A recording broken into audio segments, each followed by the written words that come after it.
And it's my baby brother using my mom's phone. His name's Isaac. He's 9 years old. So I answer the phone. Like, hello?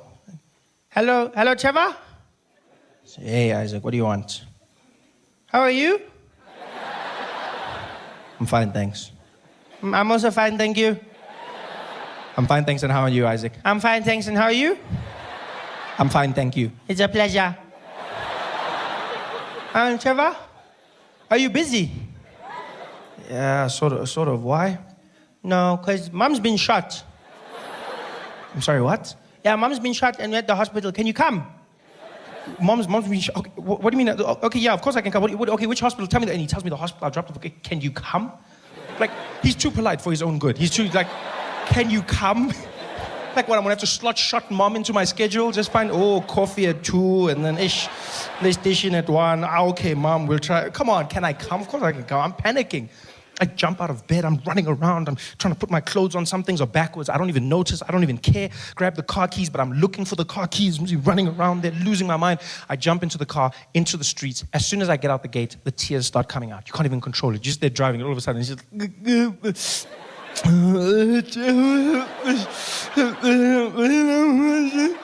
I'm driving, I'm trying to hold it back, but then I get to the traffic lights, the robot is red, and I just let it out. It just comes out.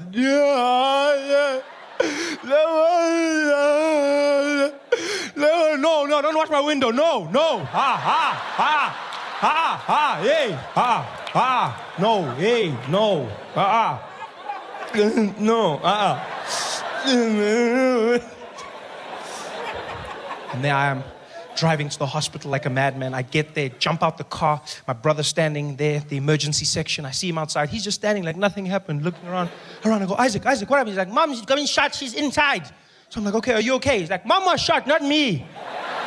No, that's not what I'm saying, you idiot. Whatever, I'm coming back. So I run inside. My mom's in the prep area. All the doctors are standing around her. There's blood everywhere. I'm looking at the doctors. And just by the way, doctors are not as good looking as they are on those TV shows, eh? No, like they set the bar really high. Because I was shocked. I ran. I was like, what the hell's... Sorry, that was inappropriate. What's happening here, guys? They're like, sir, you need to leave. I said I was sorry. Come on, this is what's happening. Like, no, sir, you can't be here. Please leave, please. I'm like, whatever, okay. So I go outside. The nurse comes to me. She's like, Mr. Noah? I said, yes. Okay, Mr. Noah, we've got your wife stabilized right now. And I said, my wife?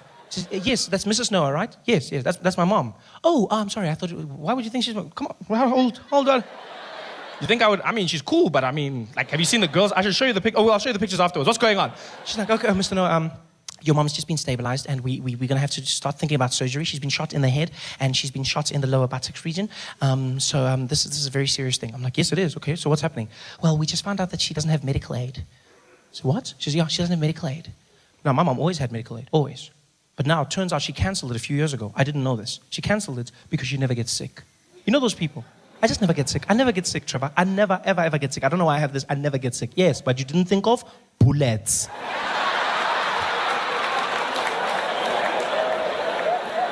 Now she's in the hospital, no medical aid. So I said to the nurse, well, what does this mean? She says, well, Mr. No, it means we're going to have to put her back in the ambulance and send her to a public hospital. So, but she's bleeding now. You can't say. She says, I'm sorry, sir, that's all we can do. She has to go to a public hospital.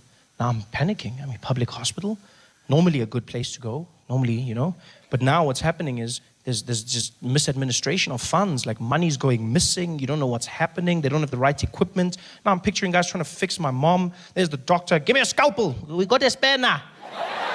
Ah, okay, bring it. Oh, at least it's a shifting. Okay, let's try something. I'm stressed. So I say, well, what do we do without medical aid? She says, well, there's nothing, sir. I said, well, what if I give you the money? She says, well, you don't know how much it'll cost, so you can't, unless you give us your card, and then we just work from there. So we'll take my card. Here's my credit card. She goes, sir, it can get very expensive. I said, this is my mom. This is my mom. Use the money. Go.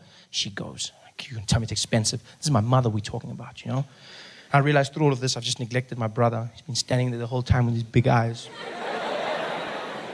So I'm like, hey, Isaac, hey, Isaac, what's on your mind, man? Are you okay, big boy?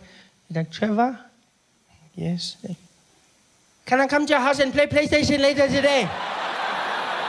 How are you going to ask me about PlayStation? Your mom has just been shot. You can't be asking me about what the hell is wrong with you, stupid child. You know what? You're never going to play PlayStation ever again. Ever. No play PlayStation for you ever in your life. Ever. Go away. Go sit down and think about what you just... PlayStation, you're going to ask me. How the hell is you going to ask me about PlayStation? The nurse comes back. She goes, okay, Mr. Noah, we just used 900 Rand for some blood tests. I'm like, okay, why are you telling me this? Yeah, because it's 900. This is my mom. Use the money. Go. She goes away. I'm like, 900 Rand. How are you going to tell me about that? She comes back again. She's like, Mr. Noah, we need 2,000 Rand for some x-rays. This is my mom, not a pair of jeans. Use the money. Go. She goes away. I'm like, this is my mom's going to die. Asking me questions here. Busy asking me, my mom's going to die. My mom's going to die. That's all I'm saying. And I say it. My brother hears me. He starts crying. I'm like, Isaac, I'm sorry. Are you okay? Are you okay? He says, I'm not okay. You said I'm never going to play PlayStation ever in my life. And I want to play Need for Speed, and now I can't play PlayStation. I'm like, you still crying about play? You have no right to cry. You hear me? You shut up. Stop crying. You can't cry about this. You shut up. Now some woman comes out. She knows my mom's been shot. Now she thinks I'm telling my brother not to cry about my mom. She just gets involved. She's like, hey, you let him cry, okay? You let him cry. Some people express their pain in different ways. You let him cry. I'm like, I will not let him cry, lady. I will not let him cry. Many kids grow up without one, okay? It's just none of it. It's fine. Like, you should go play in the park or something. It's not a time to cry right now. What the hell? You spoil your kids. That's your problem. You should take it away from them so that they can learn about life. You both shut up. All of you, shut up. I'm telling them this. The nurse comes back. She goes, Mr. Noah, we're ready for surgery. I'm like, so do the surgery. She says, yeah, but sir, this could get very expensive. ICU and surgery is very expensive. I'm like, lady, what is expensive? This is my mother. She says, so well, anywhere from like 20,000 Rand. This is my mom, all the way to like 500,000 Rand.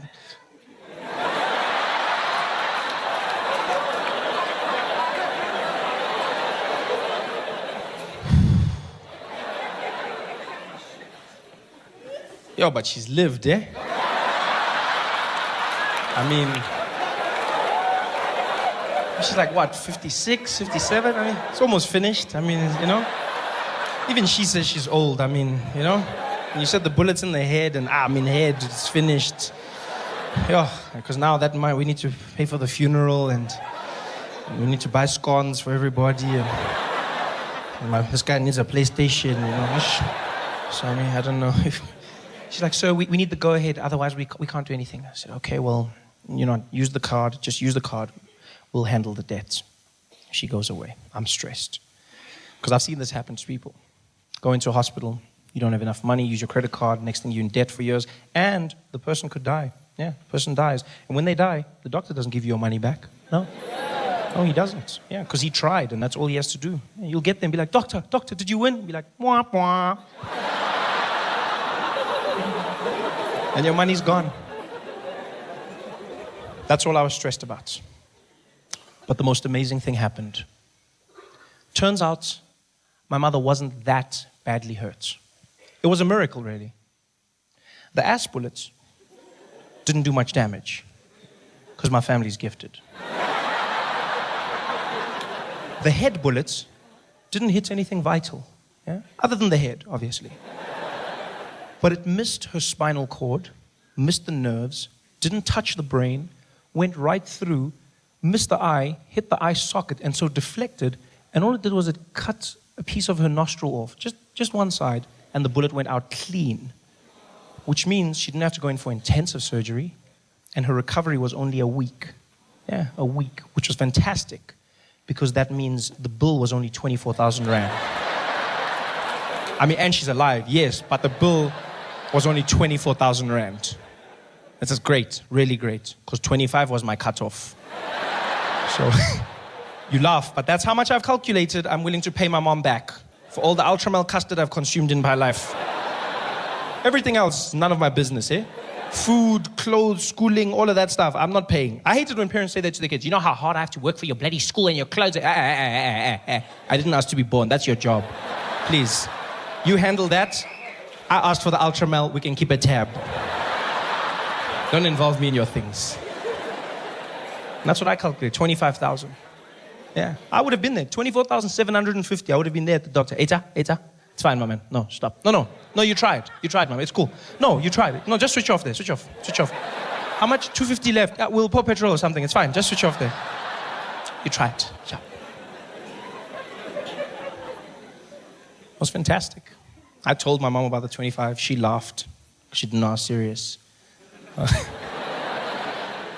And to show you what a crazy family we have, My mom's in the recovery ward. She's got those tubes in her and everything, and the IV, and, and my brother's in the corner bored out of his mind. And my grandmother's in the other corner reading the Bible. And I'm holding my mom's hand and I'm crying. Still crying. This is a week later, I'm still crying. I've been crying the whole week. But I've also been using this time to cry for other things in my life. No, because as a man, you need to know when to cry. You loop it all together and you just cry at one time. It's like we cry in bulk. You got to understand. You cry. You don't just cry one. Cry in bulk. Yeah. So I'm crying for everything. And my mom looks at me and she goes, shh, Trevor, shh, don't cry, baby. I said, no, Mom, I'm going to cry. You were shot in the head. And she says, no.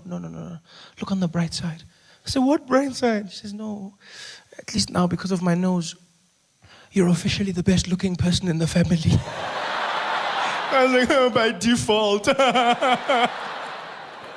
White people love being flabbergasted. Come on. You know exactly what I'm talking about. Have you ever seen when a white person's having like a bad day, something's gone wrong, and they always do that thing with their face, they just get flabbergasted, it's like, oh.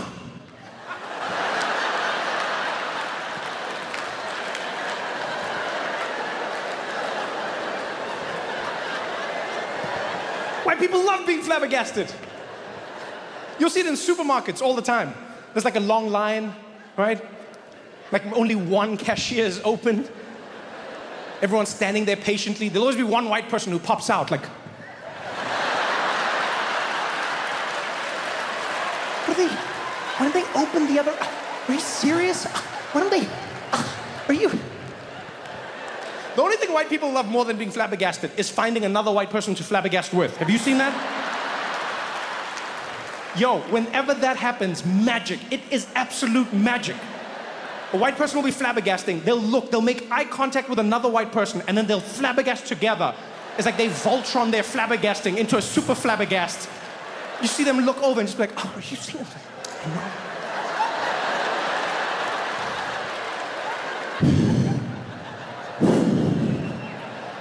And that's one of the keys to flabbergasting I've learned. You have to exhale. You have to let it all out. Life is so hard that the air has to leave your body. You can no longer even breathe. That's why there's so many tornadoes in the Midwest. It's just white people flabbergasting. It's like...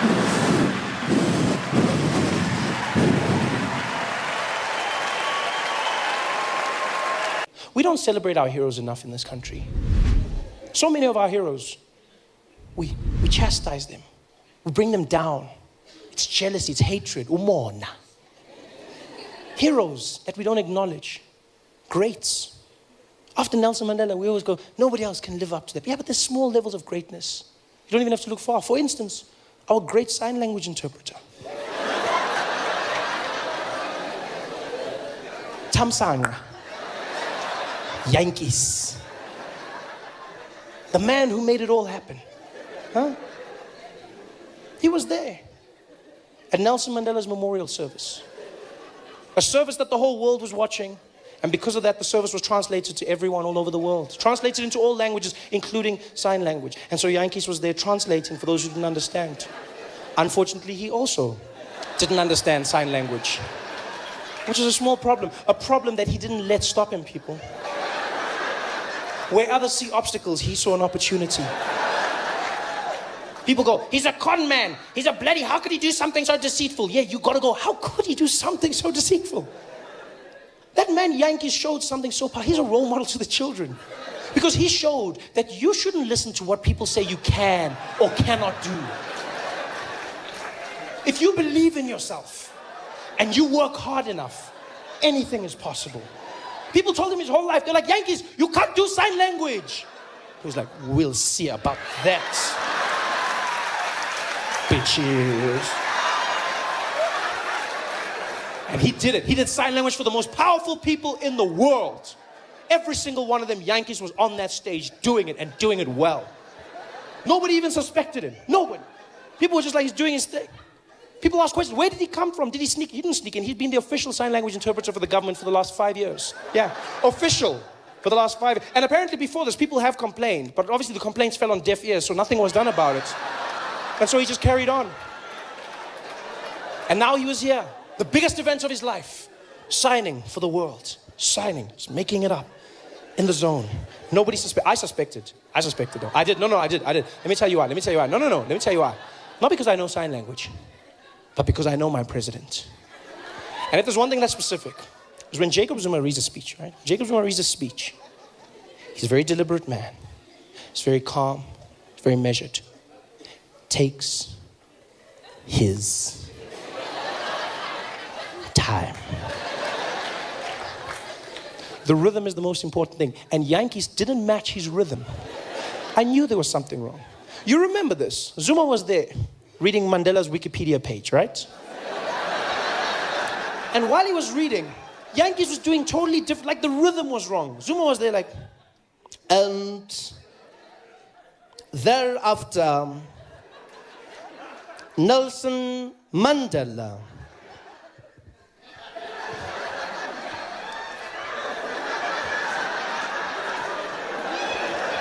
went to Robben Island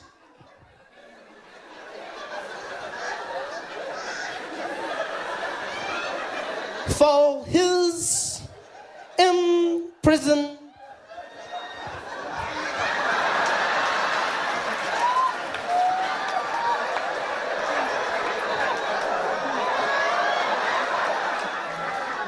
Term and to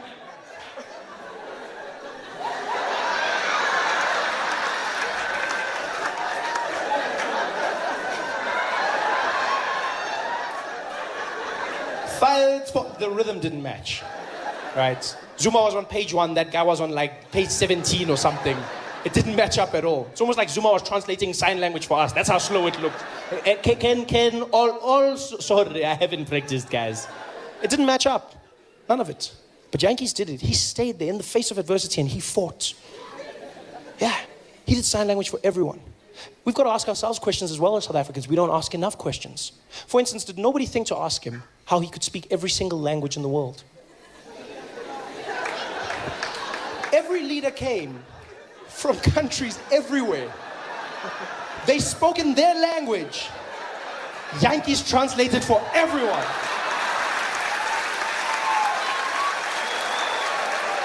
Did nobody stop to ask? Even for a second, the president of Brazil is standing up there. Nelson Mandela está do pai. Homenagem de você, de casa, do gosto muito, pela que estava pesado. Nós do Yankees was there.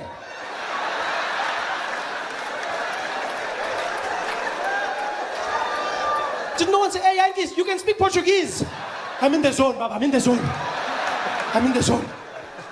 Did nobody think to ask? He did sign language for everyone. The ambassador of China was up there. 가도시, 전도이 넬슨 만델라. 다고 입시부 다도 신주의 공고로 바도시. Yankees was there on the side.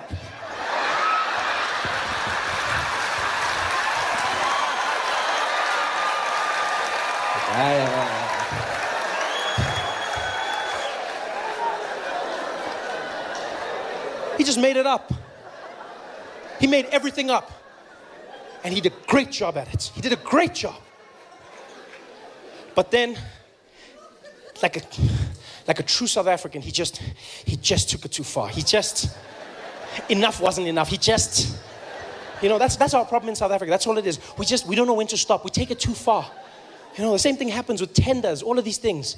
Guys are stealing houses and everything. I go, guys, I understand you want to steal. I understand that. I understand. But if you get a tender to build 10 houses, steal 1, build 9. At least 9 people have houses. Don't steal all the houses.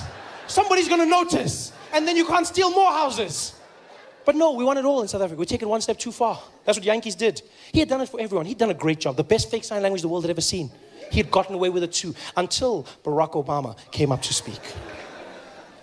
This was a speech that was going to be performed by the most powerful man in the free world. 90 million people watching that speech. This, my friends, is the point where you pack up your little bag of tricks and you call it a day. Not Yankees. If I was Yankees, that's where I would have called it quits. I say, hey, Yankees, next one. Who is it? Barack Obama. The whole world is watching this one. I know, sorry guys, sorry. Sorry, hey, my fingers are cramping. I've lost my voice, sorry. Oh, no, not Yankees. They're like, Barack, he's like, I'm there. And he was. Doing sign language for Barack Obama. And they found out that while he was doing the sign language, he kept on using the same signs over and over again, right? The few real signs that he actually knew. And apparently all he knew was four things that he kept on doing repeatedly.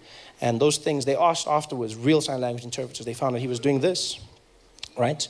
Which means greetings, yeah?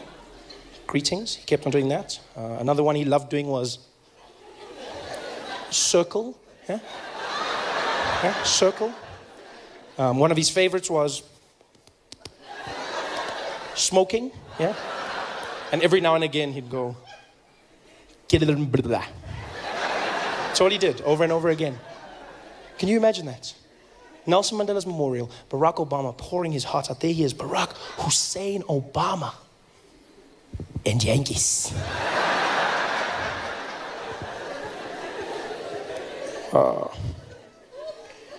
As Americans, Nelson Mandela's a man that showed that through peace, you could free not only the prisoner, but also the guard. Nelson Mandela's a man, he's beyond a man, he's a legacy. A legacy I could never aspire to be, but we can all look towards. And for me, Nelson Mandela showed that sometimes in life, you gotta go the hard way. You gotta say the things that matter. And always remember to do what counts. I could never be Nelson Mandela. Can you imagine how horrible it must have been for every single deaf person watching that speech? Imagine what it must have been like as a deaf person watching that at home, sitting there. That must have been the craziest thing they've ever seen in their lives. Deaf people just watching going, hello? Hello? What? Why is he talking about smoking? Why is he talking about smoking? Talk about Nelson Mandela. I'm talking about, talk about Nelson Mandela. What's wrong? Why is he talking about, what? Hello? Why did he? This is the worst speech ever. There's something wrong with this guy. Barack has a smoking problem. What the hell? Talk about Mandela. This guy, what's wrong with him? This is the worst speech. I can't listen anymore. This is horrible. This is horrible. Tell me when it's finished. I can't do this, man.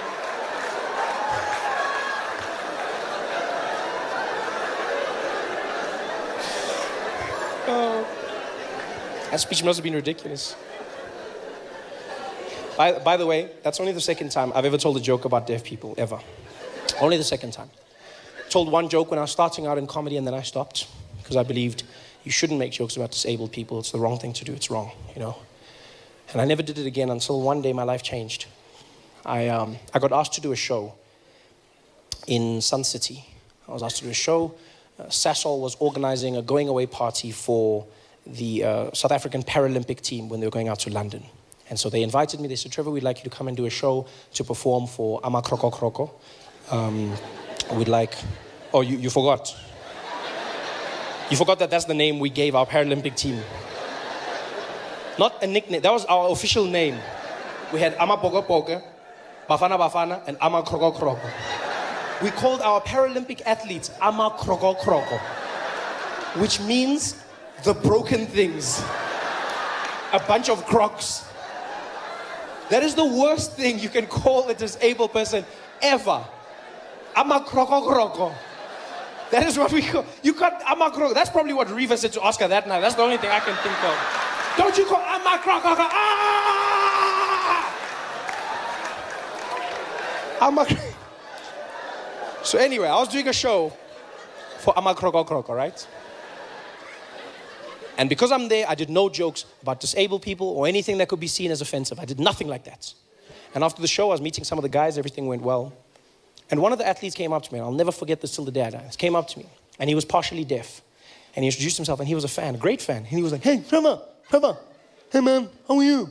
I said, hey, how you doing, buddy? How are you? Good to meet you. Good. He said, yeah, man, great to meet you. Great to meet you. I'm a big fan. I said, oh, thank you. Thank you very much. Thank you. Thank you. He said, yeah, dude, like, I love your stuff. You know, you should have subtitles because, you know, sometimes I don't get it because I'm partially deaf. was like, oh, I didn't even notice. I didn't, yeah, it's cool, yeah. I didn't even know, I just thought you had an accent. That's cool, man. That's nice to meet you. He said, yeah, that's cool, man. I didn't have a question if you don't mind. I said, yeah, go ahead. He said, how come you never tell jokes about deaf people? I said, I'm sorry, what? I don't tell jokes about deaf people. He said, yeah, how come you never tell jokes about deaf people? I said, what do you mean? He said, well, you tell jokes about everyone. Tall people, short people, black, white, everyone. But I've never heard you tell a joke about deaf people. Why?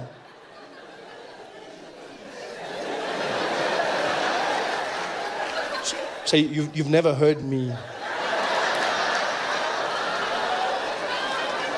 tell a joke about deaf people? Yeah.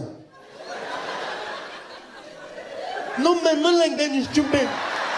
No, man, you're an idiot. I said, no, dude, I don't know. I don't make jokes about deaf people. He said, yeah, why not? I was like, because I shouldn't make jokes about deaf people, because if I did that, then deaf people would be hurt and they would be offended. Why would we be hurt? It's not like we don't know we're deaf. So I thought I was protecting you. Protecting us from what? From laughing. We also want jokes. We're deaf. Yeah, we know we're different, but we still want the same things. I was like, yeah, but you know what's funny is you say I must make jokes, right? But even if you're cool with it, you know who will complain? People who can hear. Yeah, they'll complain on your behalf because that's what people do. They get offended for other people. They'll be the ones going, oh, Trevor Noah's an asshole. He made jokes about deaf people. You're like, so? Why do you care? I said, because it hurts. It hurts. He's like, dude, you're a comedian. Suck it up. Hey, it's easy for you. No, dude, just make the joke. If the jokes are funny, people will laugh and then we move on. I was like, yeah, you know what? You say that. But then what do I do if they complain? He's like, dude, if they complain, then complain. Okay, you know what? Go do the joke. Go do the joke. And then, if they complain, you must do what I do. I was like, what do you mean? He's like, just don't listen. You know, one of the biggest things we don't appreciate in South Africa, I've learned to appreciate it since I moved to the US, is what a civil relationship we have with our police. Huh? We can fight with our police when they stop us with not one thought in your head of losing your life. That's a luxury in America. I didn't even think about that. I just moved to the US to start working on The Daily Show, and one day I was driving and I got pulled over by a policeman, right? And I get pulled over by this policeman, and being pulled over by the police in America is a stressful experience because they make it a game show where you've got to try and figure out what's going on. In South Africa, it's simple, straight to the point. You get pulled over, the Metro Police comes there, he tells you, my friend, you were speeding. License, letter, license, plus no seatbelt, license. Then immediately you're in the game. Oh, come on, man, come on. Hey, don't come on, nothing here. Seatbelt, when, let it license. Busy driving here, shoemaker, yeah? Yeah. Now you're in the game. You know, it's time to talk. It's time to work things out. In America, they don't play that game. Policeman walked up to my window. I was sitting in the car. Got up there. Good afternoon, sir. Good afternoon. Sir, do you know why I pulled you over? Shouldn't you know why? Why are you asking me? No, I don't know. Sorry, what did you say? I said, I don't know why you pulled me over. I pulled you over, sir, because you were speeding. Oh, okay, I didn't know. Do you know how fast you were going, sir? Did you not check your notes before you came? I feel like this is part of now I'm doing your job and my job at the same time. Sir, are you giving me attitude? No, I'm not giving you attitude. I'm just saying you can't ask me why you stopped me and then ask me how fast I was going. Next thing you're gonna ask me to write my own ticket. Sir, are you giving me attitude? You're gonna get out of this car right now, sir. You're giving me attitude. And I was just talking to the guy because I was like, look, man, you can't say. Here's the craziest thing the cop said to me. He looked at me and he's like, sir, I'll tell you something. You were going 100 miles an hour. And I was like, 100 miles an hour? I was like, how did you know that? Where's your, can I see the thing? He's like, what are you talking about? I was like, show me your gun. And he's like, I got, no, whoa, not that one, whoa. I want to see the laser gun. Show me the speed. He's like, I don't need that, sir. I estimated that you were going 100 miles. I was like, estimated? What does 100 look like? Can't just estimate 100. So he's just gonna look, he's like, I can do that, okay? I can look and estimate. I'm like, dude, that's a dangerous thing to do. So you just look and then you go, that guy's going 100. You can't just estimate. Imagine if I just do that with you, where I'm like, estimate, standard 7, pelele. Yeah? You can't just do that. I'm sorry, sir, what did you just say to me? I didn't say any. Look, I'm just saying that it's not fair for you to, it's a weird experience with police over there. And my friend was in the passenger seat. He was shitting himself the whole time. He was just like, yo, dude, shut up. Yo, dude, shut up. Shut up, Trevor. Shut up, Trevor. You gonna get us killed. Shut up, Trevor. I was like, what do you mean get us killed for what? Why are we getting killed now? He's like, shut up, Trevor. Shut up, Trevor. I take that for granted because in America, you could get shot.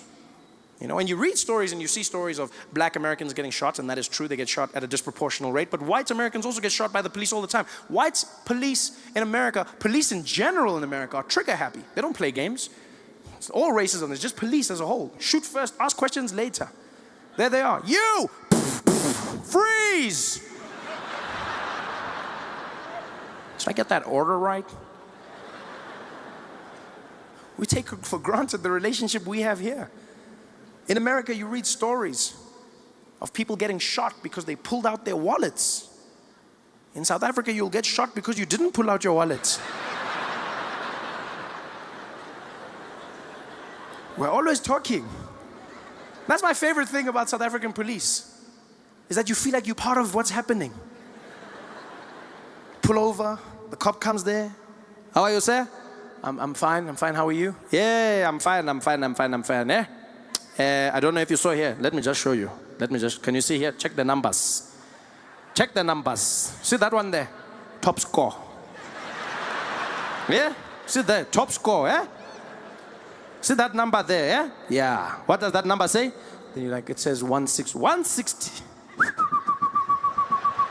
Yeah? If it was Pac-Man, you have an extra life now, eh? Yeah? 160. So, what are we doing now? Malume. Yeah, what are we doing now? Malume. Hey, yeah, I know, my man, I know. They feel your pain. We're in this together.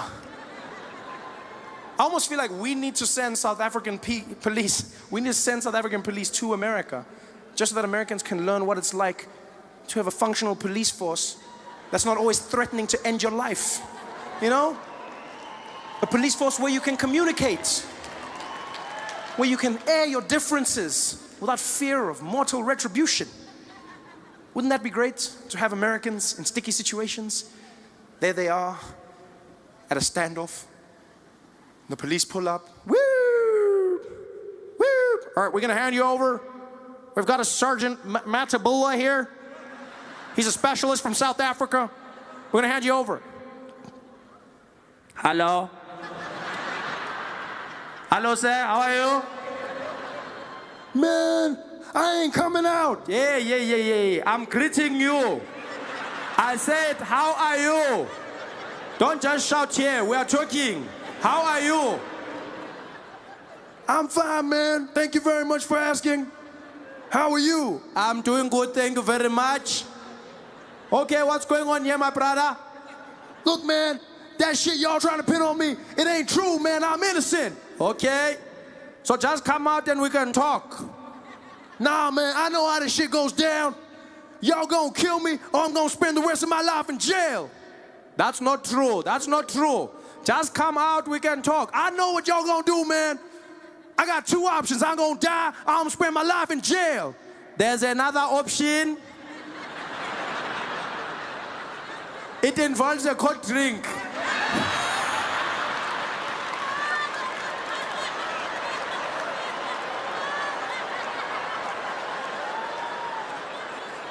It doesn't have to be this way.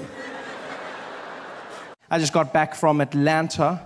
It was 107 degrees Fahrenheit. Hottest weather. The worst thing is everyone comes up to me and they go, well, you must be used to this being from Africa. And no, I'm not. I'm from Africa, but that shit is hot. That was just, no. I was scared to go jogging because I thought if I ran out in the streets and fainted, wouldn't the local news love that? I'd be running and I'd fall down in the heat. They would have their vans reporting live. They'd be standing there going, so hot in Atlanta, even Africans are fainting.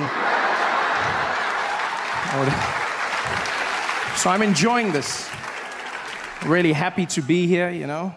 This is going to be good for us, I hope. I say I hope because I never know with stand-up comedy. It's just, you know, it's an awkward experience I find. I'm always nervous. I find comedy is very similar to sex for me. What's exactly like sex when you think about it. With me, the comedian, playing the role of the man, and you, the audience, the role of the woman. Because it's my job to satisfy you. And you just have to sit there.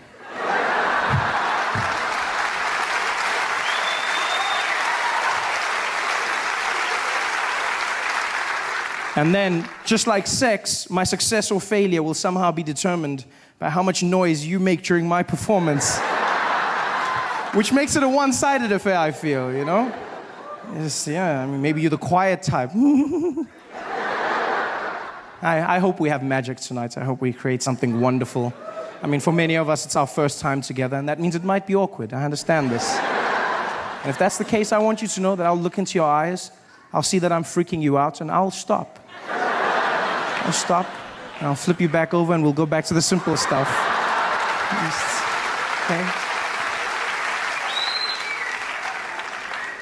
I've been in America for a few months now, and I'm really just thrown by the place. It's not what I expected at all. Different from the brochures and the pamphlets. There's many assumptions I had about America before I came here, and I've come to learn that those were wrong. For one, I just assumed people spoke English here. It's far from it. It's not, you know what, it's not so much the language, so much as the pronunciation of words that throws me off. It's just what Americans have done with the language. You guys have just, wow, you've done something. You've put 22s on the English language. You've got rims that says, pimp my language. That's what you've gone with, you know? I don't understand. I was chatting to this woman downtown the other day. She came up to me and she wanted me to see something. I don't know what, though. She was like, oh my God, look over there. I said, look over what? She's like, over there. Look at that her. And I said, her? She's like, no, her. Look, there's two of them? I understand nothing, even the small words, just the pronunciation, you know, small things that get you by. For instance, I pronounce the opposites of uncle as aunt. I say my aunt. Out here, you say my ant, which to me is an insect, which made me look like an ass when my friend told me his aunt died. And I was like, so what? There's tons of those out there. What a great way to end a friendship. I couldn't get help the other day when searching for a battery for my remote control, because that's what I say, battery, a small form of power. So in America, you say battery, which to me is a different form of power. Sponsored by Chris Brown.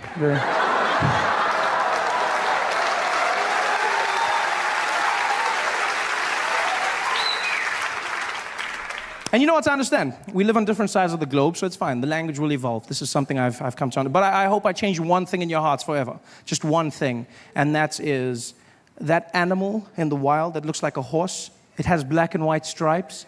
Yeah, do me a favor. From now on, please, it's not zebra, okay? It's zebra. Yeah? Just like it's not Debra, it's Deborah. Same structure of word. Plus, you cannot name them because you do not have them. Zebra. This is madness. Everything out here is different. Do you know how hard it is to learn when you come out here? You have to change everything. There's the measurement system, which is just, I mean, America, you guys have your own thing, the imperial system, you know? On my side of the world, we use the metric system, and by my side, I mean the rest of the world, you know? We have the metric system, which is, amongst other things, very efficient. It's a very simple process. You know, everything goes into each other. And out here you have imperial, which is fine. I mean, I won't judge you. If you want to be imaginary, that's up to you. But I just feel like there's some consistency that's needed. Small things. Like, for instance, when we abbreviate our small measurement, milligrams, we use mg, milligrams. Mg, milligrams. Yeah? And you guys have ounces, which you then abbreviate OZ. There's no Z in the word, ounces. I don't know. That's pale in comparison to what you've done with pounds. That, for me, please explain to me how the abbreviation for pounds became LBS. pounds. I look like the idiot walking into the store going, could I please have the 2 labs bag of sugar? Guy was like, you mean pounds? I said, I don't see the P, no, I don't. He said, well, it means pounds. It's not LBS. A lot of bullshit. That's what it stands for. is horrible.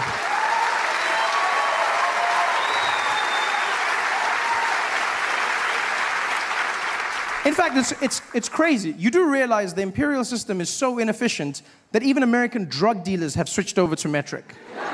Even drug dealers got to the point where they said, we need some order, we're going with metric. And I honestly thought this was an anomaly. I thought, you know what, this is just one of those things, it's a coincidence, but it's not. Americans do not care about abbreviation nor the English language. They don't give a damn. I learned this in the small things. Like for instance, when I was in Tennessee, I stumbled on an organization known as the Ku Klux Klan. You heard of them? Worst magic show ever. Guy gave me a pamphlet, he was like, come and see the Grand Wizard. Grand Wizard, the Grand Wizard. Didn't do one trick.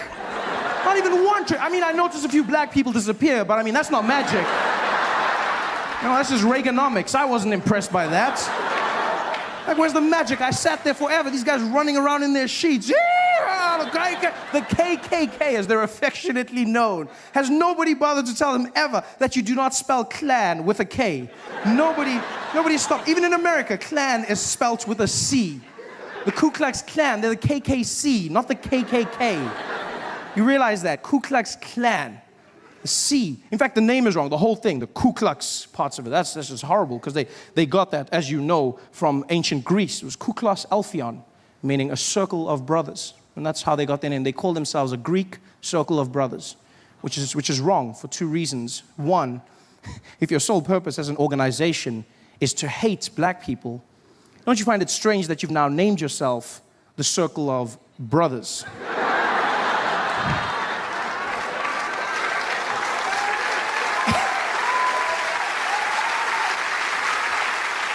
And secondly, do they realize that in ancient Greece, circles of brothers were doing very different things with one another? Very loving, very, yeah. If they were really a Greek circle, the sheets would be a bit higher up, just more of a, maybe one more hole. They're not a...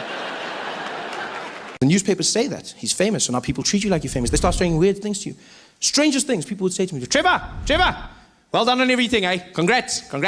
But, even though you're going to America, don't forget us, all right? Don't you forget us. Like, I don't even know who you are. People would say the weirdest things to me. You know what the number one thing people have said to me? Number one thing? It's not good luck. It's, hey, Trevor, good luck over there. But whatever you do, don't forget your accent, all right? Yeah, please, don't pull a Charlize on us, okay? You keep your accent, man. Make us proud. Everyone said that. Trevor, brah. Hey, Trevor Noah. Hey, Masakan. Hey, man, you making us proud, no? Yeah, man, you're doing big things for us, but I can ask you a favor, no? Don't lose your accent, no? Don't lose your accent. Yeah, when you come back from the States, you mustn't come back talking funny, okay? Please, brother. If you lose your accent, don't come back. Just threaten me? What does that mean, if you lose your accent? How do you lose your accent? People make it sound like you're going to be walking down the street and then just out of the blue, you'll be like, my accent! I lost my accent! What the hell is my... Oh. Well, hello? No, that's not my accent! That's my accent! How are you going to lose your accent? I was stressed now. Because I don't want South Africans to think I'm not South African. I don't want them to think I've forgotten something. This is my home. Now I'm stressed coming home. I'm in the plane, flying back to Johannesburg, and the whole time I'm just thinking, don't lose your accent, Trevor. Don't lose your accent. Don't lose your accent. Don't accent. Is that how I say accent? Accent.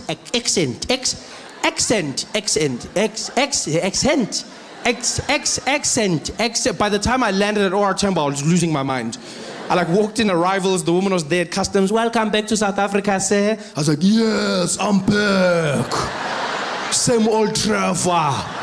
Nothing changed. Going crazy. Because I love accents. I really do. I love accents. I like learning languages, and so obviously accents are a byproduct of that. I've learned over time that even if you can't learn a language, an accent is a great way to communicate with somebody in your own language whilst trying to bridge the gap. You learn somebody's accent, you communicate more effectively. The thing is, though, you have to learn the accent in the right way. If you're going to speak to someone in their accent and you do it in the wrong way, you might come across as racist. You've got to be very careful.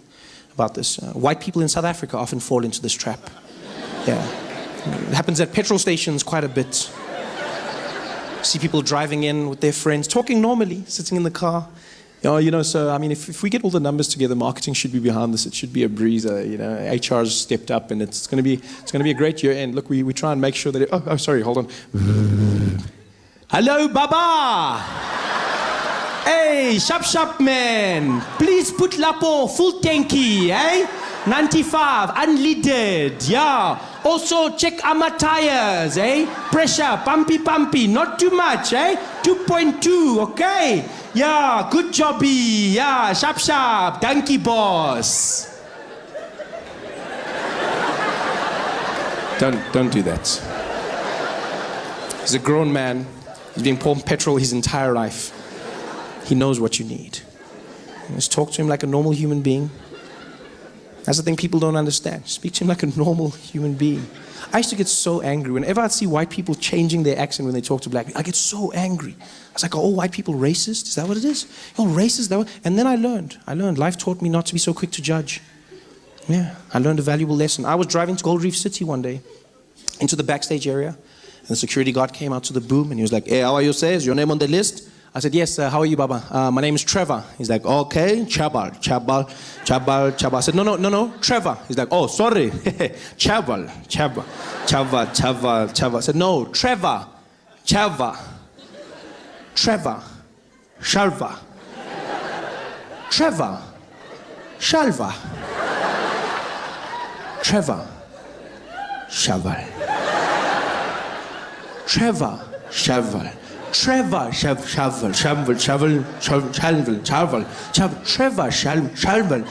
Trevor, Shaval. And now my friend who was irritated, he just leans over me and he's like, hey, Papa, get Trevor. He was like, oh, Trevor. Why you don't talk properly? And then I understood. I finally understood what white people have been trying to do. I see, you're trying to communicate more effectively. You're trying to engage somebody, but understand this. When speaking to somebody in an accent, the number one rule to understand is an accent is not a measurement of intelligence, right? An accent is just somebody speaking your language with the rules of theirs. That's all an accent is. So don't speak down to them. Don't patronize them. Speak to them the way you would to yourself. Just try and learn their accent. That's all it is. It's just another accent. Yeah. And I learn them. I spend all my time learning accents. I try. I love it. I learn in restaurants. That's a safe place to start. You learn, you read off the menu, you try and pronounce the words correctly. I was inspired by French restaurants, funny enough. Yeah, whenever I'd go to a French restaurant, I was always fascinated by the fact that people would order food in a French accent. I never understood why. Because they don't do it in any other restaurants. Only in French restaurants do people walk in and then change their accent when they order. They come in talking normally. Yeah, it's a wonderful thing. You're really going to enjoy it. It's so beautiful. Yeah, stunning. You have to have, the dessert. Oh, good evening. How are you, sir? Yes, I will have a bottle of water for the table, please. And let's start off with, could we get the Sauvignon Blanc, please? Yes, and we definitely for main is going to have the filet mignon. And for dessert, we're going to go with the crème brûlée. Thank you very much. Thank you. Oh, you're going to love it. Like, why are you doing that? I never understood. I was like, why? Because it's not like the French are going to return the favor. There's no French people sitting in our restaurants in South Africa looking at the menu like, so for the table, we can order some starter portion with share something? No? Okay. Could we please have one serving of the boerewors?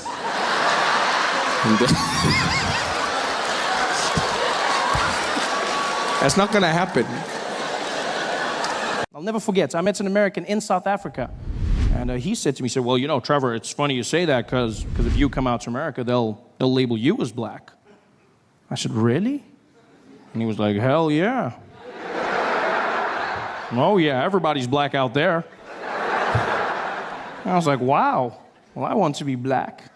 And I found out it's true. Mixed race people are categorized as black in America. Yeah, the only catch is, and nobody tells you this, you have to be liked and successful first. Before then, they say you mixed. You achieve success, and you get upgraded to black. All the famous mixed people do it. Singers, like Alicia Keys and Mariah Carey, yeah? Mixed, but then they say black singers. Sportsmen, like Tiger Woods, mixed, but then they say black golfer. The most famous mixed person on the planet by far, Barack Obama, mixed, half and half, straight down the middle. But then they say America's first black president, which is interesting because when he was running, they called him the mixed candidate. I see how it works. Everyone makes it obvious now. They're like, yeah, Barack, of course he won, of course. It wasn't that obvious when he started. It wasn't.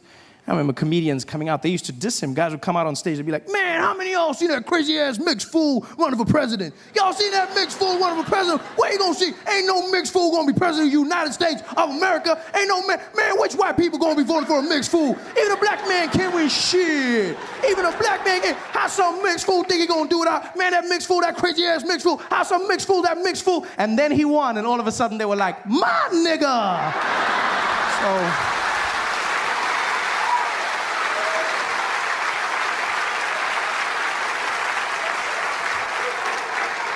So I see how it works, you know? I understand. In order for me to become black, I have to work hard at it. And I'm willing to do the time. Yeah.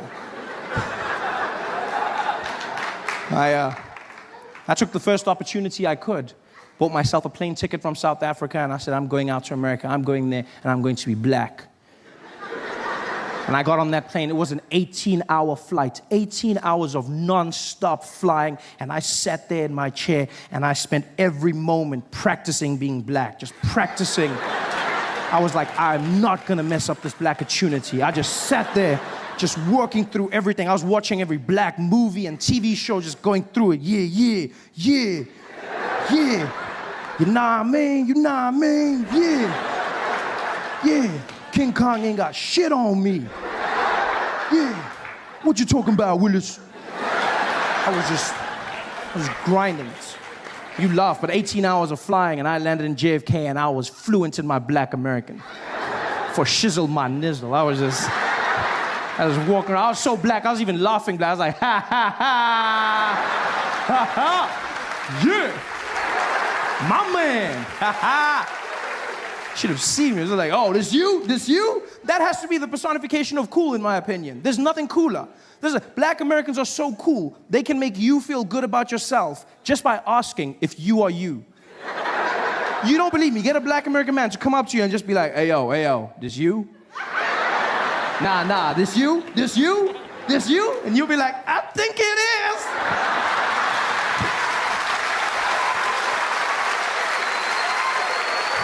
Magic.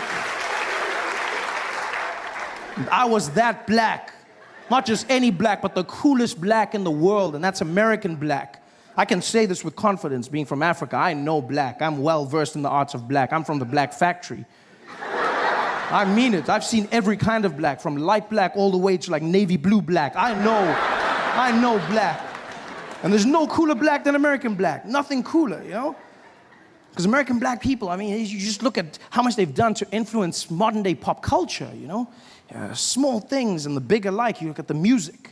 You've got, you know, jazz, hip-hop, R&B, all black Americans, style of clothing, you know? Just this general swag that they've brought to everything. Even small things like walking. I mean, walking is such a mundane activity, isn't it? It's just very... There's nothing cool about this thing. You just move from one place to the next, and pretty much everybody can do it. This is it.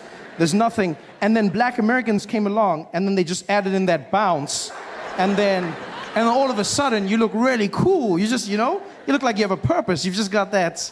Yeah, look at this. It's super cool. And it must be hard for an assassin to kill you. Just like. That's why if you look in American history, no black man was ever assassinated whilst walking, ever. It was when they stopped and said something. Bang! That's when they were, because they got the walk. That's why if you look, Obama, every time he comes out of the jet or makes a speech, he's always just got that little bounce just before. Because in his head, he's like, you never know. Got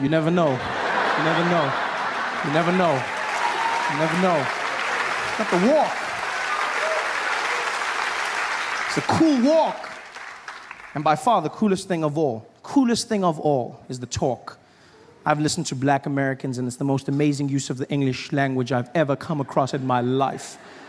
Because they pay no regard to punctuation whatsoever. Just cruise through sentences. It's fantastic.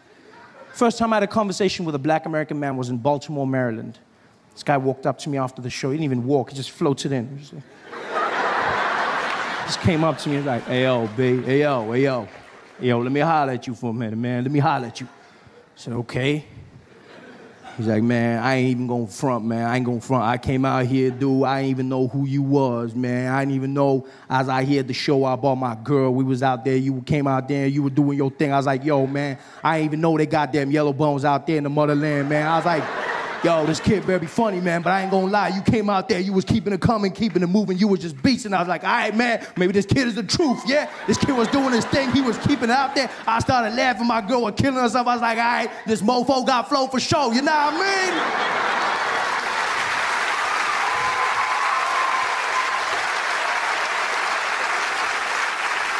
And I was like, no, I don't. But I love it. It's the most amazing use of English I've ever come across in my life. Just that one word alone, just the strength of that. Nah mean. Do you know what I mean?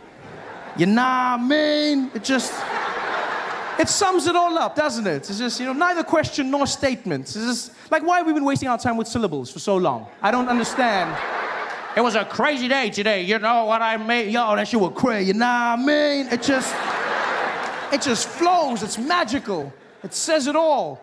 I feel like I've wasted years of my life without nah mean. I wish I could go back in time and relive my favorite moments, watch my favorite movies again, seeing them bring to life. This is Sparta! Nah mean! Power. But the pilots are calm, they cool, you get into the air, they start making useless announcements that you don't even care about, just to give you that feeling that he knows what he's doing. You get up there, as the seatbelt lights go, boom. Ladies and gentlemen, as you may have noticed, we've reached our cruising altitude. Currently sitting at 23,000 feet above sea level, cruising at about 720 kilometers an hour in this Boeing 737, one of our favorite planes in the Starflight Alliance fleet. It's a beautiful sunny day up here. We might encounter a few bumps, but nothing too hectic. The cabin crew will be taking care of you. In the front, we've got Esmeralda and Jonathan. In the rear, Simon, Dupitsang, and Farah. I'll be taking care of you. And if you need anything, don't hesitate to call. I'll let you know once we've begun our descent. Until then, please enjoy your flight. Thank you. Dun dun. You're like, oh yeah, pilot. Yo, my guy, pilot. It's cool. I just don't like the fact that they never let you know when something's gone wrong. It freaks me out because they trained to keep you calm no matter what's going on. And I noticed this because we hit turbulence. Coming into Joburg, there were hectic storms, and the plane started shaking, and it wasn't like the calm turbulence. You know, that turbulence where people, the knuckles get white when they're holding their, and because people try and act natural in the plane, they'll be like, and then they get to a point where they're like,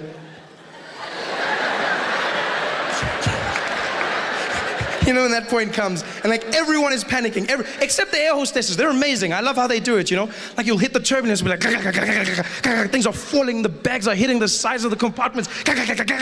People are panicking, and except they just move through naturally. It's freaky. It's almost like the lower half is not connected to the upper body, because they'll just carry on. They'll be like, yes, you guys.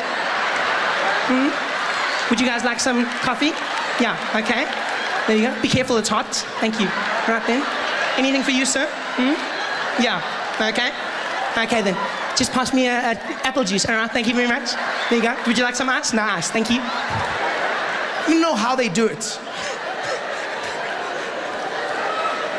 And then the pilot has the nerve to come on in the middle of the biggest storm ever. The plane is shaking, the wings are tilting slightly upwards. You think you're gonna die. It's like, people are screaming. Ladies and gentlemen, we've encountered some slight turbulence. We'll ask that everyone return to their seats at this point and refrain from using the lavatories. Please note we will be flying at a high altitude to try and alleviate the problem. Also, keep your seatbelts fastened, and no hot drinks will be served at this time for your safety. Thank you very much, and I'll speak to you in a moment once we've gotten out of this bumpy patch. Speak to you in a moment. That moment might never come. He doesn't tell you this. When the nationwide flight lost an engine, the pilot said nothing. It just fell. Quiet. I don't want a pilot like that. I want someone who lets me know. I want to know before I'm going to die. I want to know. I want to say a prayer or two. I want to prepare myself, I want to forgive everyone that I hate in the world. Give me a chance. Give me a chance. But they don't, pilots. No, they don't. I bet people who die in plane crashes don't even know they've died. It must be the worst feeling in the world. There's like a whole bunch of confused people popping into heaven like, poof. I swear these airports change all the time. I never know where to go. I'm like, are we in heaven? Oh, wow, I can't believe we made it, hey?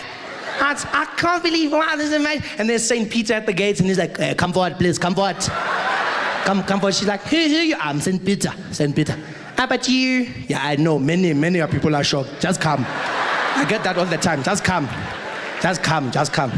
No, I just thought that, no, don't worry. Just come, please. Just wait till you see Jesus. Come.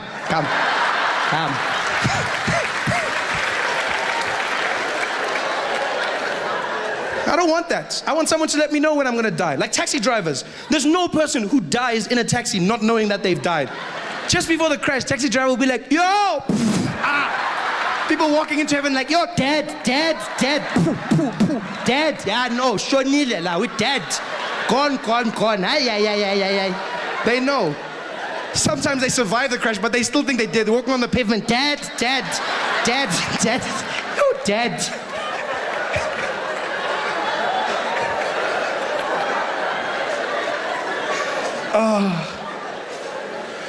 But luckily we did land safely in Johannesburg. We landed safely and everyone clapped when the plane landed. Yay! Clapped and walked into the airport terminal building. And that's the point when you realize you're back in South Africa. When you're flying, it's international. And then when you land at any of our airports, and if you listen carefully, you realize that you're back. Like South Africa, once again, the world went there. Then we were like, no, going. Yeah, we'll find, that's it. Because all over the world, they conform to a norm, and that is in airports, women make announcements. It's always a woman, always. And she's always calm, always monotone, always come over that system. She sits in a room quietly. They bring her the pages one by one. You can be in Heathrow, for instance. You'll hear that woman come on the system. Dum dum. Attention all passengers. Please note this is an airport announcement. No passengers are permitted to leave any items unattended, as this may be seen as a security risk. Any unattended luggage will be removed by security and destroyed. Thank you. Dun dun. Everywhere in the world, even if you go to like non-English speaking countries, they still conform to that norm. You know, you go to places like China where you wouldn't expect it, you know? You think, I see some of you probably think they'll be like, oh, don't even laugh, that's racist, don't even laugh. No, that's racist, you don't even laugh. But they're not. They're calm. It's a woman, still the same. She's just another language. She'll come on the piano and be like, dum dum. 才个是东西，从早考起学的，跑过一学的，不得去学爱为他过一去，从早考的是谢谢你，dum dum. And you know they've conformed. And then you land in South Africa. And you know you've landed. You know that you're back home. When you walk into the airport terminal building, you walk in, and I don't even know if they audition the people who do it. No. It's almost like whoever's closest to the mic gets to do it first, you know? It's the craziest thing.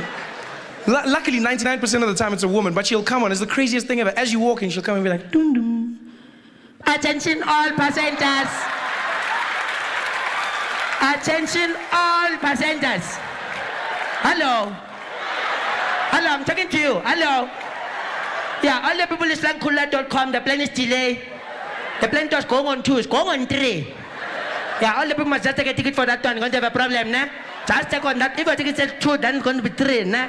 That mustn't complain when the plane is not there, because then I need to tell you now that you must just phone the people that are coming to pick you up. Must tell them, yo, I think my plane is changed. It's not. And then they start speaking to people in the background. They don't even turn off their mic. All they must just tell the people they are. But tell you things, I want to tell you, I'm not drink. I need to tell you, I'm not drink. Yeah, I'm not going to I need to tell you. Yeah, it's chicken. Yeah. I'm for the drumstick. I'm for the price. It's drumstick. Yeah, I'm for the drumstick. Okay, yes, I'm 7. Okay. All the people is like one time. The gate is changed. It's not D2. It's C15. It's not D2. It's C15. If you can go to D2, you can find nothing. Okay, bye. But I need to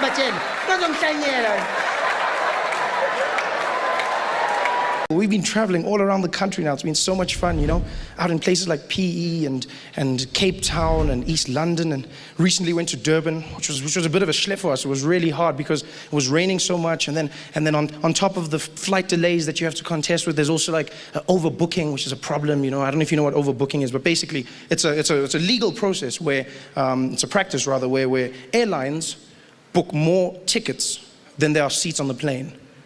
So they book more, sort of like a taxi. But then they don't let you get on when you get there. So they just hope you don't pitch up. He's like, please. Yeah. It's like, that's what they do. And so we flying down to Durban, and it was the funniest thing ever. We're standing in the queue, everyone's all fidgety in the line, looking at their watches, and they call us forward. They're like, next, please, next. So we go to the counter, and there's one of those women there with her glasses and her relaxed hair, and she's there. And then she's like, can I have your ID, please? And you're like, IDs, everyone puts them down. She's like, where are you flying?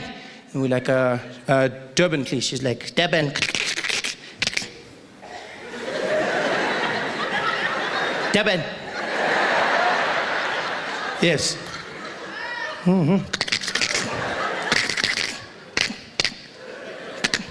Are you flying now?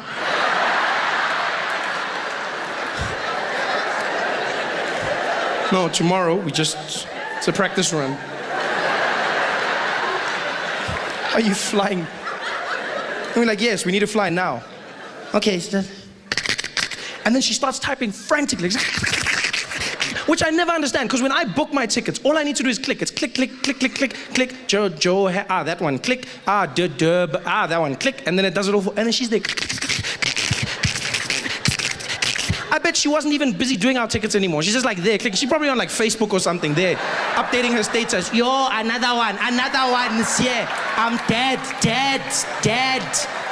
Another one, yo, dead. You overbooking. Dead, oh, poke back. Dead. You dead. Death by overbooking, yo.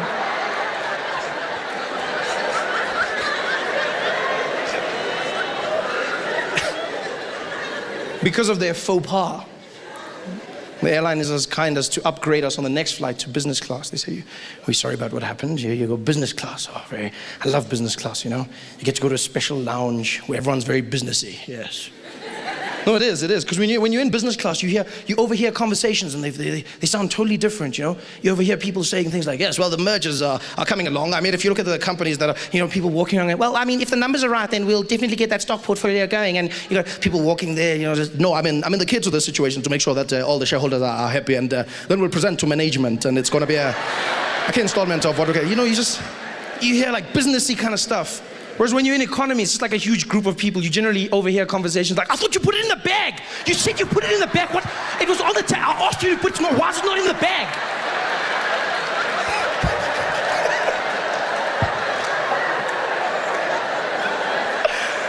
Oh, wow.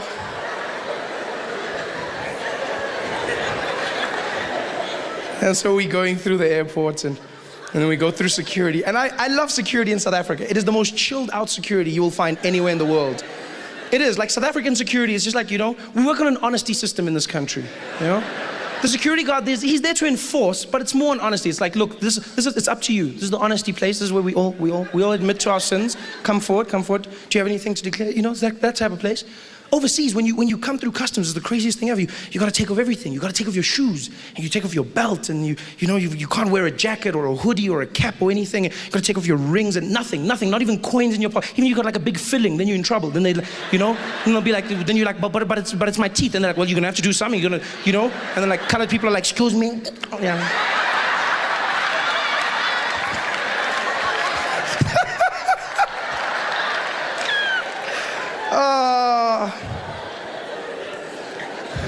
That's great. Whereas in South Africa, I sometimes feel like these security guards don't actually know what their equipment does. They're very chilled out about it. Because you walk through at airport security, and you get there, and the guy will be like, go to number four. And then you go through, and you stand there, and the guy will be waiting. He'll give you that bucket, and he'll be like, what's in the bag? Like, what do you mean? He's like, is there a laptop? Yes. Out. Take it out. Laptop out. Please, put it by itself. Put there, yeah. Any other laptop? You're like, no.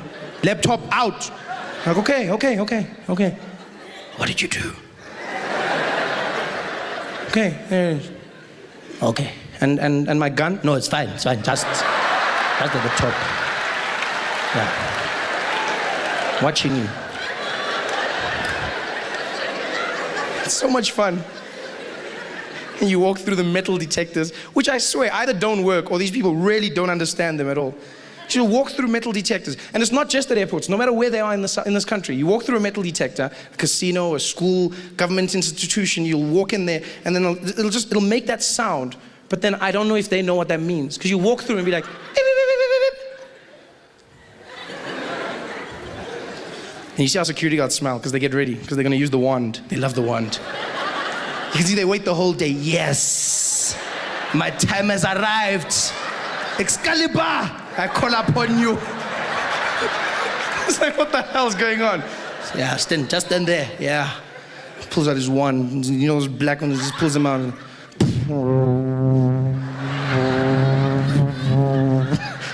Okay, it's not. I'm sorry. I'm just. doesn't really do that. It would be cool if it did though.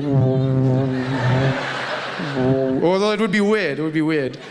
You know, for like some guy from the township to have a lightsaber.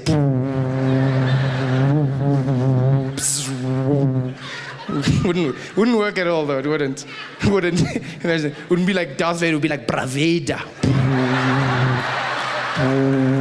Ah, Bravi.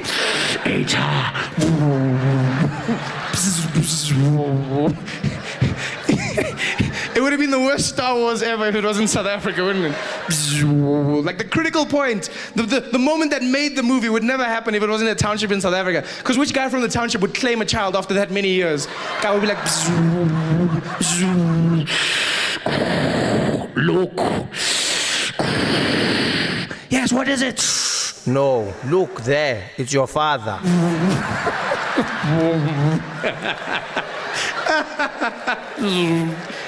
But it wasn't. Okay, sorry, I digress. The wand. Comes, sorry. Comes out with the wand. And they always do that thing, you know, they go around. And we don't know what it's supposed to do or not, you know.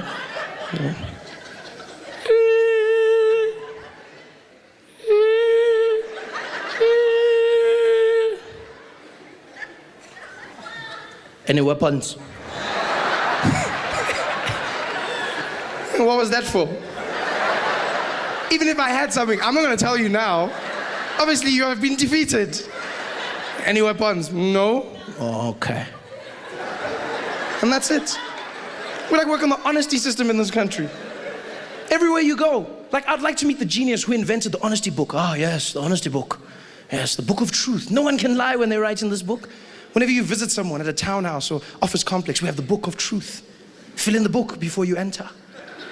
Name, ah, yes. Surname, phone number and address. Reason for visit, PVT.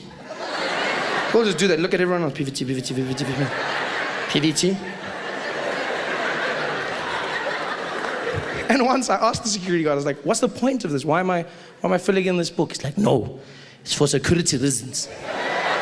So yes, I figured that much, but what is it about?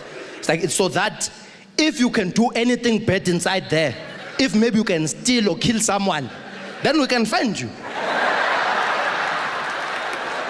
Ah, of course. Because I wrote my real name and surname.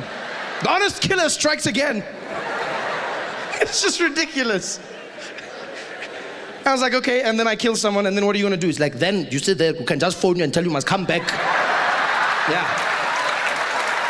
Same time.